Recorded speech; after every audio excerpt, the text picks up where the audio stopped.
যারা প্রেম ভালোবাসায় আছেন, বন্ধুত্বের মধ্যে আছেন, আমি আপনাদের বিবেকের কাছে শুধু একটা প্রশ্ন করব। আচ্ছা, কেউ কাউকে ভালোবাসলে এটার প্রমাণ কি এটাই যে আমার ভালোবাসার মানুষটা আগুনে পড়বে আমি খুশি হব? আমি কাউকে ভালোবাসার এটাই চাওয়া হবে যে আমার ভালোবাসার মানুষ সবার সামনে অপমান হোক, এটা চাই? তাহলে ভালোবাসার চাওয়ার মানেটা কি? আমার ভালোবাসার মানুষটা ভালো থাকুক, এটাই তো এক কথা।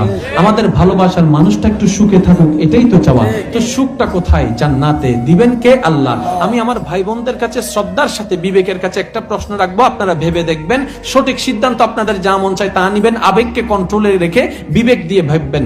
আপনি যাকে ভালোবাসেন আদৌ কি আপনি তাকে ভালোবাসেন? আপনাকে যে ভালোবাসে আদৌ কি সে আপনাকে ভালোবাসে? এবার আমার ভাই বোন বলবে, কেন ভাইয়া আপনি এভাবে কেন বললেন? আমি বললাম, একটু ঠান্ডা মাথায় চিন্তা করে দেখুন তো, আপনি আপনাকে যে ভালোবাসে এবং আপনি যাকে ভালোবাসেন তাকে দিয়ে আপনি কি কি কাজ করাচ্ছেন একটু ভালো করে চিন্তা করে দেখেন তো। ওই কাজের মধ্যে কয়টা রবের পছন্দের কাজ আছে, কয়টা অপছন্দের কাজ আছে, আপনি একটু লিস্টি করেন। আপনি দেখবেন বেশিরভাগ কাজ যিনি আপনাকে জান্নাত দিবেন ওই রবের অপছন্দের কাজ। তার মানে আপনি যদি সত্যিকার কাউকে ভালোবাসেন, আপনার ভালোবাসার প্রমাণ করতে হবে আপনি তার জন্য জান্নাতের রাস্তাকে সহজ করে দিবেন। এবার আপনি ভালোবাসেন দাবি করছেন, কিন্তু এমন কাজ করছেন যেগুলো রব নারাজ হয়ে যাচ্ছে, এমন কর্ম করছেন যেগুলো রব নারাজ হয়ে যাচ্ছে, তার মানে আপনি আপনার ভালোবাসার মানুষকে নিজের চাওয়া স্বপ্ন চাহিদাকে পূরণ করার জন্য ধীরে ধীরে আগুনের দিকে ঠেলে দিচ্ছেন। ভাইয়া, এটা ভালোবাসা নয়, এটা হচ্ছে স্বার্থপরতা। এটা ভালোবাসা নয়, এটা হচ্ছে নিজের চাহিদা মিটানো। এটা স্বার্থপরতা নয়, এটা হচ্ছে শয়তানের একটা ফাঁদ, যে ফাঁদকে আমরা প্রেম ভালোবাসার নামে ফাঁদে পড়ে গিয়েছি, বুঝতে পারিনি। একটু শ্রদ্ধার সাথে বলছি, আমার কথা কি কষ্ট নিবেন না। আমি যদি আমার ছেলেকে ভালোবাসি, তাহলে আমি চাইবো আমার ছেলে ভালো থাকুক, এখানেও জোরে বলেন না, এখানেও।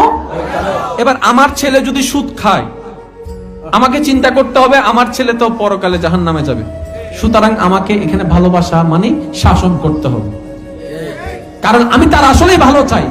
দেখেন, শিক্ষকরা আমাদেরকে মেরেছে, মারা তো ভালোবাসার লক্ষণ নয়, কিন্তু শিক্ষকের মাইরটা আমাদের ভালোবাসার লক্ষণ। কি? ওনারা মেরেছেন 2022 সালে, কিন্তু ওনারা বীজ বপন করেছেন ওই যে 2025 সালে যেন আমরা একটা ভালো পজিশনে চলে যাই। প্রত্যেকটা পিছনে একটা ভালোবাসা। আর ভালোবাসা যদি হয় সত্যিকার, একটু ঠান্ডা মাথায় ভাবেন আপনাকে কে ভালোবাসে, সে আপনাকে কি কি আবদার করে, কি কি কাজ করে, একটু ভাবেন তো। এবার কাজগুলা লিস্টি করেন, এই লিস্টির ভিতরে কয়টা আপনার রবের পছন্দের কাজ আছে? আপনি নিজের মনকে নিজে প্রশ্ন করেন। যদি দেখেন যে এখানে সব কাজ রবের পছন্দের আছে, তাইলে আগান। হয়তো একটা দুইটা পাবেন কি নামাজের জন্য ডেকে দেয়, নামাজ পড়তে বলে। তো 10টা যদি খারাপ কাজ করায়, একটা দুইটা যদি ভালো কাজ করায়, এটা তার টোটাল বিষয় মূল্য তো থাকে না। মনে রাখবেন, আমার কথায় কষ্ট নিয়েন না। জীবন একটাই, একটা মাত্র সুযোগ, একবার চলে গেলে আর ফিরে আসবে না।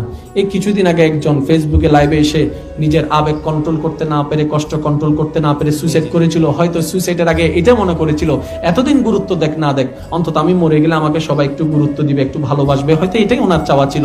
আজকে দেখেন 2 দিন 3 দিন থাকার পরে ঘটনাটা কিন্তু আর ফেসবুকে দেখাই যাচ্ছে না, শেষ হয়ে গিয়েছে। এত নতুন নতুন কাহিনী, কয়টা কাহিনী মানুষ মনে রাখবে? যারা সুইসাইড করতে চাচ্ছেন করেন, ইচ্ছা মতো করেন, কিন্তু আপনি দুনিয়াটাকেও হারালেন, পরকালকেও হারালেন। আপনাকে কেউ মনে রাখবে না। দুনিয়ার মানুষের এত টাইম নেই যে মানুষকে মনে রাখবে। এখানে যারা আছেন, আমি সবার উদ্দেশ্যে একটা কথা বলবো, অন্যগুলো তো আপনার দুশমন অথবা পর মানুষ, বাদ দেন। নিজের বংশের মানুষ, রক্তের মানুষ তো আছে, কবরেও তো অনেকে। আপনার আত্মীয় স্বজনের ভিতর, আপনার আপন মানুষের ভিতর কবরে যারা আছে, তাদেরকে এই 1 মাসে কয়জনে কয়বার স্মরণ করছেন? ওই স্মরণ তো নাই, স্মরণ করে জিয়ারত করতে পারি না। আপনি যেমন অন্যের স্মরণ রাখেন নাই, আপনার স্মরণও কেউ রাখবে না। মনে রাখবেন, আসছি একা, যাব একা। মাঝখানের জীবনটা হচ্ছে রবকে খুশি করার একটা সুযোগ।